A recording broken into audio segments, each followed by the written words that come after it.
여러분은 어떠세요? 목사님 저는요 너무 행복해요. 그럼 몇몇 분들 빼고 여러분, 저와 여러분은 대부분 매일매일의 삶으로 버거워합니다. 요즘 나온 통계들이 정확히 우리들에게 그 얘기 해주잖아요. 요즘 물가가 어떻습니까? 통계가 말해줍니다. 자영업자들이 얼마나 힘듭니까? 젊은 세대들의 실업률은 어떻고요? 뭐 다 버겁습니다. 그렇다고 뭐 여러분 정치가 희망을 줍니까? 어디예요? 한국교회가 찬란히 빛나고 있습니까? 아니요. 여러분 그렇게 크게 볼 것도 없어요. 저와 여러분 내 삶은 좀 어떻습니까? 목사님 많이 힘듭니다. 얼굴에 그렇게 쓰여져 있는 분들이 매주 계세요. 혹시 여러분 지난 한 주간도 이러저렇게 말 못할 사정 가운데 계시다가 이 아침 예배의 자리로 나오신 분 계십니까?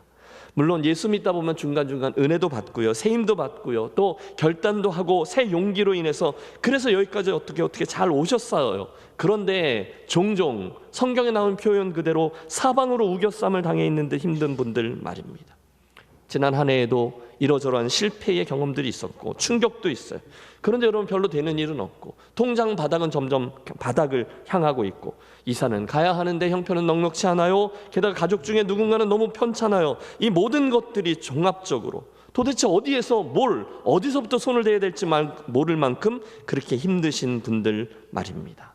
기드온이 그랬던 거예요. 여러분 사사기 6장 시작되는 그의 이야기들을 보면요, 하나님의 특별한 은혜가 그에게 임하잖아요. 큰 용사요, 하나님은 먼저 용기 있게 그에게 다가갔어요. 그러나 그러거나 말거나 그는 별로 시큰둥하게 반응합니다. 사명이 임했어요. 그런데 별로 하고 싶지 않아요. 억지로 겨우 순종, 그것도 최소한의 순종. 그리고 마지막에 이 사명 앞에는 양털, 이슬, 땅바닥 그 시험을 통과하며 어떻게 여기까지는 온 건데 턱하니 오늘 상황에 처해보니 13만 5천 명이라는 대군이 눈앞에 펼쳐져 있는 거예요. 여러분 우리는 어떻습니까? 올 한해 열심히 하셨어요. 하나님의 은혜로 또 여러분들의 훌륭한 인내로 여기까지 잘 달려오셨는데 혹시 오늘 2024년 12월 8일 오늘까지 여전히 해결되지 아니하는 문제로 버거워하시는 분 있으십니까? 여러분 초가 2개나 켜졌어요. 성탄을 기다리며 예수 그리스도의 대림을 기다리며 2개나 벌써 키워져 있는데 여전히 그 성탄의 의미가, 그 성탄의 기대감이 나에겐 별로 그렇게 다가오지 않아요. 왜? 오늘 내 삶의 형편이 당장 아쉽거든요. 하나님 저 좀 어떻게 해주셔야 되는 것 아닙니까? 정말 하나님이 지금 내 삶에 강권적으로 개입해 주셨으면 그런 상황이에요. 미디안 앞에 있던 기드온 말입니다. 자, 이제 여러분 우리는 무엇을 어떻게 해야 하겠습니까? 오늘의 저 사사기 본문을 통해서 하나님께서 우리에게 말씀하시는 바는 과연 무엇입니까? 우리 함께 본문 속으로 들어가 보시죠. 우선 오늘의 본문 9절에서 11절의 말씀 배경입니다. 그 밤에, 어떤 밤인지 아시죠? 여호와께서 기드온에게 이르시되, 그 힘겨운 상황들로 인하여 수많은 물음표를 붙들고 있었던 그 밤, 하나님이 그래서였겠죠? 기드온에게 이렇게 말씀하세요. 일어나 진영으로 내려가라. 내가 그것을 내 손에 넘겨 주었느니라. 만일 내가 내려가기를 두려워하거든 내 부하 부라와 함께 그 진영으로 내려가서 그들이 하는 말을 들으라. 그 후에 내 손이 강하여져서 그 진영으로 내려가리라. 여러분 하나님의 말씀은 선명합니다. 내가 그들 너의 손에 넘겨주겠다. 내가 반드시 너로 승리케 해 줄 거다. 기드온이 대답했겠죠. 예, 알겠습니다. 하지만 여러분 대답은 대답이고 현실은 저가 몇 명하고 함께 있었어요? 기드온과 300용사 300명 뿐이었어요. 여러분 13만 5천 명 그리고 300명. 그래서였던 거죠. 순간 하나님의 깊은 배려가 담긴 지시사항 하나가 주어집니다. 야, 내가 저들을 네 손에 붙일 건데 혹시 오늘 싸우기가 두렵거든 그 진영으로 몰래 들어가 적군이 하는 말을 좀 들어보렴. 그러면 새 힘이 생길 거야. 여러분 지금 이 상황에 하나님이 갑이고 기드온이 을 아닙니까? 그 말씀을 따라 기드온이 정찰을 떠납니다. 용감하게 밤중에 숨어서 적군의 한가운데를 잠입하고 그 동정을 살피는 거죠. 그때 12절 미디안과 아말렉과 동방의 모든 사람들이 골짜기에 누웠는데, 여러분 이 말씀이요 평범하지 않아요. 지금이 어떤 상황이죠? 전쟁 전야입니다. 그런데 그들이 어떻게 하고 있어요? 모두 다 골짜기에 뭐 하고 있어요? 누웠는데 태평하게 자고 있다는 거예요. 뭘 뜻할까요? 여러분 상황이 충분히 그럴만하죠. 여러분 제가 여러분하고 싸우러 나왔어요. 이 많은 사람하고 제가. 그럼 여러분 저를 어떻게 보실까요? 막상 나왔어요. 13만 5천 명이 이야 하고 나섰는데 저쪽에 300명이 딱 모여 있습니다. 게임이 안 되는 거죠. 우리는 1년에 한 번씩 기관별 족구대회 합니다.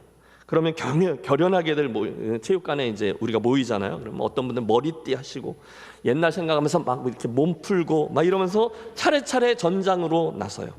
그런데 여러분 진짜로 기분 나쁜 게 하나 있어요. 대진표를 짜는데요. 우리 목회자 팀하고 붙게 되는 팀들은 티를 안 내려고 하는데 팍팍 티가 나는 거예요. 뭔지 모르지만 그 얼굴에 조소가 섞인 웃음기가 담겨 있어요. 잠시 후에 진영을 갖춰요. 가운데 이제 네트가 쳐지고 약 하는데 우리가 이쪽에 섰는데도 굉장히 기분이 나빠요. 여전해요. 왜? 전혀 긴장을 안 하시는 거예요. 주머니에 손을 넣고 계신 분도 있고 짝다리를 짚고 서 계시는 분도 있고. 왜 그러는 걸까요? 해보나 마나? 목회자 팀은 우리가 한 발만 써도 이긴다. 이런 이상한 믿음들이 그분들에게 있는 거죠. 긴장을 안 하세요. 지금이 그 상황입니다. 전쟁 전야. 그런데 미디안 사람들이 두 다리를 쭉 펴고 쿨쿨 잠을 자고 있어요. 이유는 12절에 나오죠. 미디안과 아말렉과 동방의 모든 사람들이 골짜기에 누웠는데 그들이 어때요? 메뚜기의 많은 수와 같고 그들의 낙타의 수가 많아 해변의 모래가 많은 같은지라. 숫자상으로 게임이 안 되는 거예요. 오죽하면 그렇게 쿨쿨 잠들어 있냐는 거죠. 여호수아가 기가 막혔죠. 도대체 이런 상황을 만들어 놓고 하나님은 왜 나를 여기에 와보라 하셨을까? 무슨 말을 들으러가는 것일까? 그렇게 살금살금 다가섰는데 드디어 오늘 저와 여러분이 주목하려고 하는 말씀이 펼쳐지죠. 우리 함께 13절의 말씀을 주의 깊게 합독하겠습니다. 기드온이 그곳에 이른즉 어떤 사람이 그의 친구에게 꿈을 말하여 이르기를 보라, 내가 한 꿈을 꾸었는데 꿈에 보리떡 한 덩어리가 미디안 진영으로 굴러들어와 한 장막에 이르러 그것을 쳐서 무너뜨려 위쪽으로 엎으니 그 장막이 쓰러지더라. 한 사람이 이상한 꿈을 꿨다는 거예요. 그러자 이제는 그 옆에 있던 사람이 해몽해줘요. 14절도 함께 읽습니다. 그의 친구가 대답하여 이르되 이는 다른 것이 아니라 이스라엘 사람 요아스의 아들 기드온의 칼이라. 하나님이 미디안과 그 모든 진영을 그의 손에 넘겨주었느니라 하더라. 할렐루야. 보나마나 보초병들이었겠죠.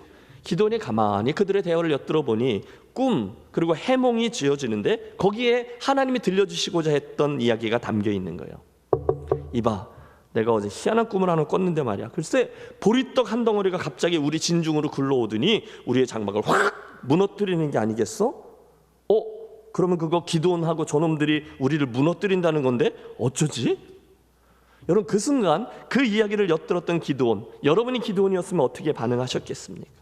이야, 옳다구나. 눈을 크게 뜨며 기쁨으로 무릎을 쳤겠죠. 야, 하나님이 저 꿈 이야기를 나에게 들려주시려고 나를 여기 와보라 하셨구나. 갑자기 큰 용기와 확신이 차오릅니다. 그 다음 이야기는 굉장히 빠르게 전개되죠. 보초병들의 이야기를 듣고 용기 충천한 기드온이 확신 가운데 자기의 발걸음을 갖고 돌아와서 하나님의 지시 그대로 나팔, 항아리, 횃불 가지고 그들에게로 나아가 담대히 공격, 하나님의 기적적인 도우심과 함께 물리치고 결국 이스라엘을 그 미디안의 압제에서 구원해낸다라는 게 본 이야기의 결말이 되겠습니다. 바야흐로 기드온과 300용사 이야기가 온 세상에 드러나는 순간이죠. 그렇습니다. 하나님은 그날의 전쟁을 통해서 사람들의 숫자, 힘 그게 아니라 당신 백성들의 순종을 통해 당신의 역사를 써 내려가신다는 것을 온 세상에 드러내 보여주셨어요. 자, 이쯤에서 저는 여러분들에게 이런 질문을 드리고 싶어요. 조금 전에 기드온이 말입니다. 그 적군으로부터 신비한 꿈 이야기를 들었을 때 기드온은 과연 그들의 이야기 어떤 대목에서 확신을 갖고 무릎을 치고 용기 백배하게 되었을까요? 그건 기드온의 칼이야 라는 꿈 해석에서였을까요? 그들의 신 여호와가 우리를 다 망하게 할 거야 라는 말에서였을까요? 예, 물론 그럴 수 있겠죠. 하지만 여러분 제 생각에는 그날 밤 기드온이 가장 큰 힘과 용기와 자신감을 얻었던 대목은 그 꿈 해석 전에, 아니 그 이야기가 맨 처음에 시작될 때 맨 처음에 등장한 그 보리떡이라는 표현을 들었을 때였을 것 같아요. 아니 저는 그렇게 확신합니다. 오늘 이 설교의 이야기에서 키워드는 보리떡입니다. 보리떡 한 덩어리가 미디안 진으로 굴러들어와 그 장막을 무너뜨려 버렸다라는 꿈 말입니다. 한번 해보시죠. 보리떡. 여러분 성경이 얼마나 재미있는지 몰라요. 이건요 하나님의 위트요 유머입니다. 사실 하나님이 맨 처음에 기드온에게 다가서셨을 때 그가 얼마나 겁쟁이였는지 우리 알아요. 몰래 숨어서 타작하고 있었어요. 큰 용사요, 하나님이 선언했는데도 픽 하고 웃었습니다. 말이 안 된다는 거예요.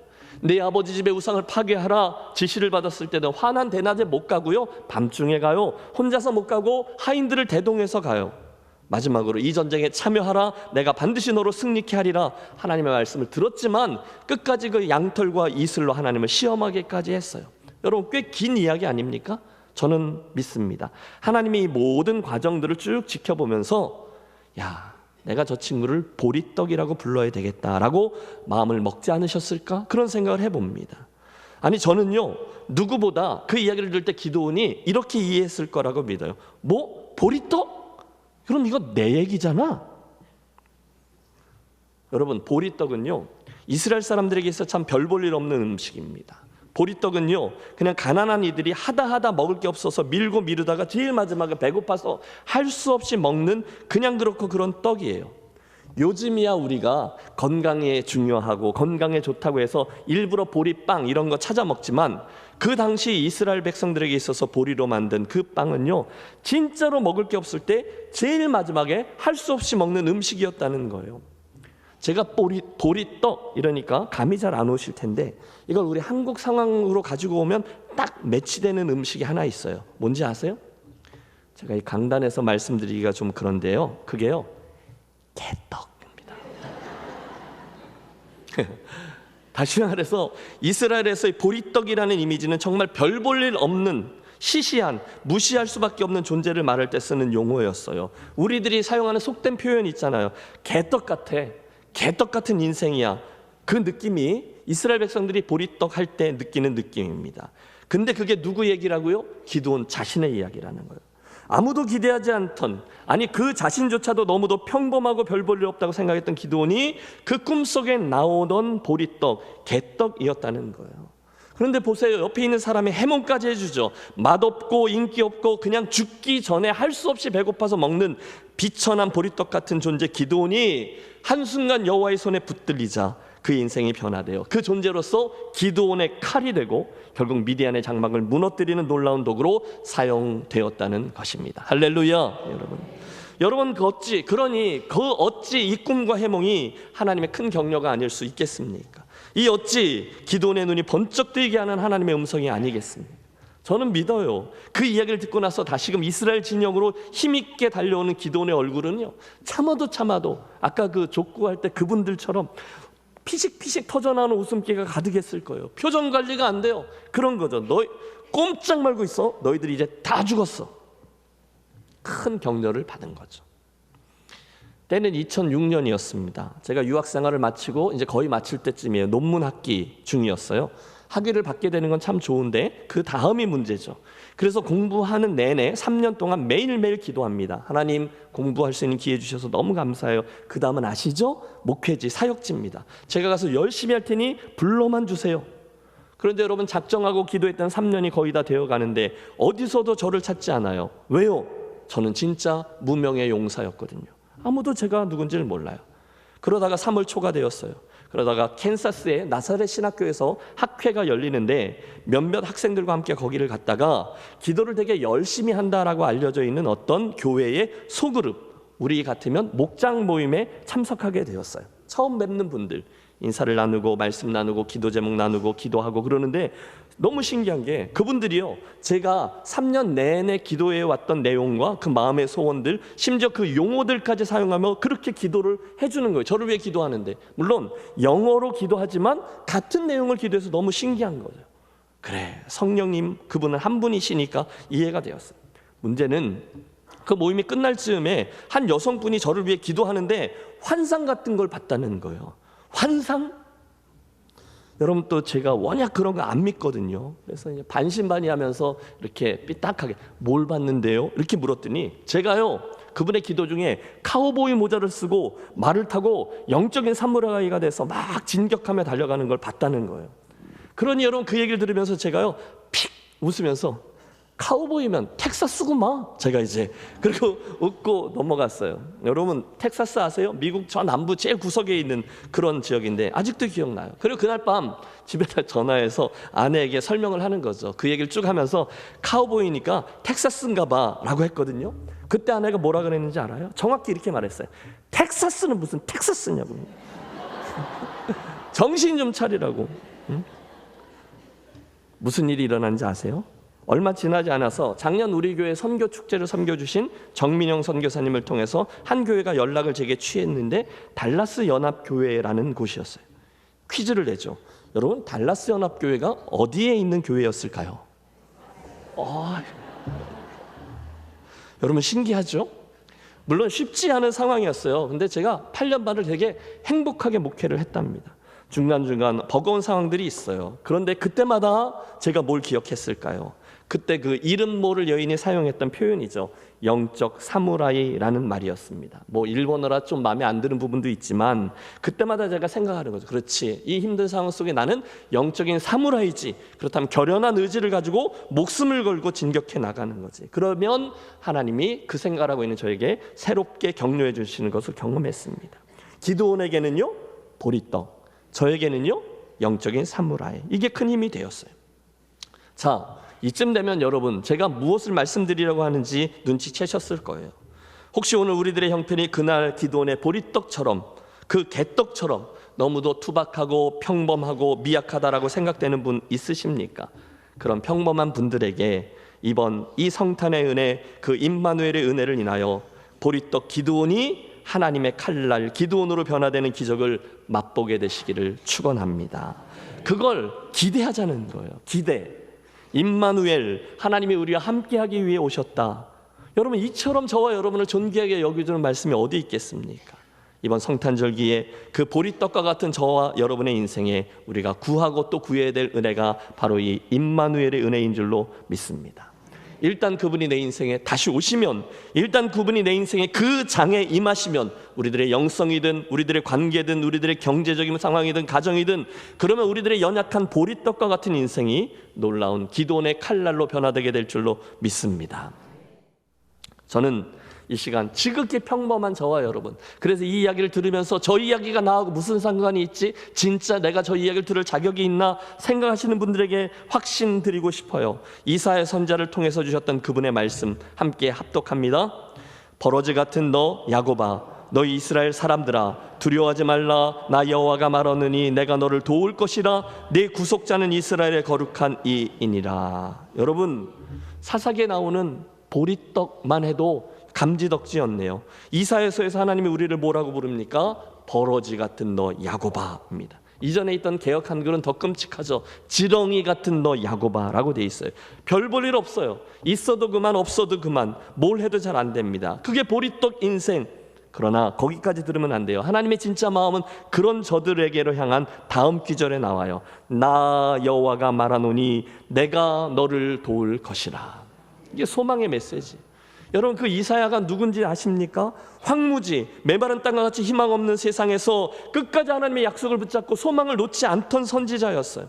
너무 힘들었거든요. 처참한 포로기를 앞두고 있었거든요. 정말 북이스라엘이 아수르에게 어떻게 멸망한지를 두 눈으로 똑똑히 목도했던 남유다의 선지자였거든요. 이제 자기들도 저 밑에서 쳐들어오는 신흥강국 바벨론에게 어떻게 멸망하고 예루살렘 성전이 다 불타오르고 여러분 이스라엘 소망이 다 꺼져갈 것을 눈으로 보고 있었던 선지자였어요.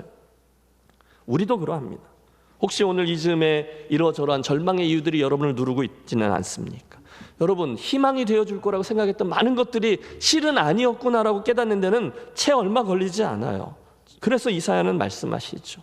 그럼에도 불구하고 그 광야 같은 우리의 인생에, 역사에 우리가 진정으로 붙들어야 될 소망이 있다는 거죠. 여러분이 소망을 두고 있었던 건강, 재산, 자식, 교회, 친구, 그런 모든 것들이 다 사라져 버렸지만 그런 이들에게 주시는 예언이 이사야를 통해서 선포됩니다. 이사야 11장 10절 그날에 이새의 뿌리에서 한 싹이 나서 만민의 기치로 설 것이요 열방이 그에게로 돌아오리니. 누구 얘기예요? 메시아 예수 그리스도에 대한 소망의 메시지가 여기서 나오는 거예요. 계속 이사야 7장 14절은 같이 한번 읽어보시죠. 보라, 처녀가 잉태하여 아들을 낳을 것이요 그의 이름을 임마누엘이라 하리라. 아멘. 여러분, 말도 안 되는 상황에서 메시아에 대한 소망의 예언이 주어지고 있는 거예요. 곧 오소서 이스라엘 임마누엘, 오 구하소서 이스라엘, 그 포로 생활 고달파 메시아 기다립니다. 기뻐하라 이스라엘, 곧 오시리라 임마누엘. 여러분, 제가 드리는 말씀의 포인트는 이겁니다. 말도 되지 아니하는 상황인데 메시아에 대한 소망이 주어지고 있는 거예요. 미가 선지자도 마찬가지예요. 그 이사야와 동시대의 선지자였거든요. 유다 상황은 최악이라고 말씀드렸죠. 백성들 다 하나님을 떠났어요. 오늘 우리랑 비슷한 것 같아요. 잘 되는 거 없는 것 같아요. 세상에는 소망이 없어요. 정치, 경제, 사회, 교회 다 그들이 돌이킬 가능성은 거의 없어 보여요. 게다가 심판이 바벨론을 통해 들어올 건데, 그런 암울한 순간에 미가 선지자는 절망하지 않아요. 왜? 그 모든 것들을 다시금 업사이드 다운이라 그러죠. 바꾸어 놓을 하나님의 거룩한 메시아가 올 것을 알고 있었기 때문이죠. 그때 했던 저의 예언이 미가서 5장 2절입니다. 같이 한번 읽죠. 베들레헴 에브라다야, 너는 유다 족속 중에 작을지라도 이스라엘을 다스릴 자가 내게서 내게로 나올 것이라. 그의 근본은 상고의 영원에 있느니라. 아멘. 여러분, 이 메시지가 수백 년 전에 주어진 거예요. 예수님 오시기 수백 년 전에 베들레헴 에브라다야, 너무너무 작지만 그곳에 내가 메시아를 보내주겠다라는 약속의 말씀인 거죠. 그러면 이스라엘이 또 저와 여러분 해야 될 일은 그 은혜를 사모하고 대망하며 기다리는 겁니다. 사랑하는 김해제일교회 가족 여러분, 진정한 성탄의 은혜가 분명히 있는데 그 은혜가 누구에게 임할까요? 틀림없습니다. 아무리 힘들어도 그분의 임재와 그분의 은혜를 사모하며 기다리는 이들에게 임할 줄로 믿습니다. 너무너무 평범하잖아요. 아니, 나는 너무 부족하잖아요. 근데 그거와 상관없이 미디안의 진중에서 들려진 여호와의 음성을 믿고 소망으로 나아가는 거예요. 글쎄, 보리떡 하나가 여호와의 칼날이 된대. 에이, 목사님, 아무리 그래도 저는 아니에요. 전 너무 평범해요. 하나님이 무슨 이렇게 사람들이 많은데 저한테 관심을 갖고 나에게 은혜를 주시겠어요? 어디에? 여러분, 그렇게 생각하는 여러분을 위해 사도 바울이 이런 말씀을 주셨어요. 믿음으로 선포하며 합독하겠습니다. 형제들아, 너희를 부르심을 보라. 육체를 따라 지혜로운 자가 많지 아니하며 능한 자가 많지 아니하며 문벌 좋은 자가 많지 아니하도다. 그러나 하나님께서 세상에 미련한 것들을 택하사 지혜 있는 자들을 부끄럽게 하려 하시고, 세상에 약한 것들을 택하사 강한 것들을 부끄럽게 하려 하시며, 하나님께서 세상에 천한 것들과 멸시받는 것들과 없는 것들을 택하사 있는 것들을 폐하려 하시나니 이는 아무 육체도 하나님 앞에서 자랑하지 못하게 하려 하심이라. 아멘. 너 보리떡이냐? 너 개떡이냐? 너 지렁이냐? 그럼 너는 참 행운하다. 왜냐하면 내가 보리떡 기도원 너를 반드시 빚어 여호와의 칼날, 기도원의 칼날로 변화시켜 사용할 것이기 때문이다. 아멘. 여러분은 다 보리떡들이세요. 하지만 성경은 한 걸음 더 나아가죠. 그런 제한적이고 평범한 나의 인생이 존귀한 하나님의 영광을 드러내는 일에 초대되고 참여하게 되기를 여러분 갈망하시고 소원하시고 기도하시기 바랍니다.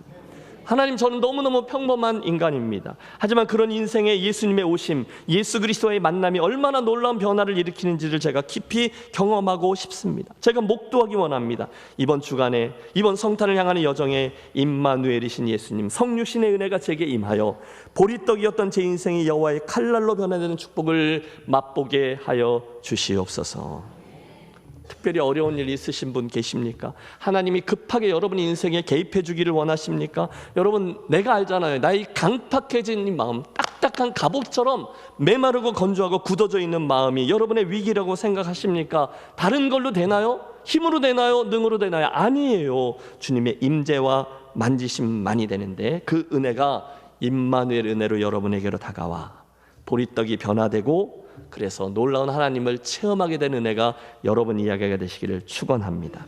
그걸 갈망하는 마음으로 기대하자는 거죠. 이번 성탄을 고대하시고 맞이하는 분들이 되시기를 우리 주 예수 그리스도 이름으로 축원합니다.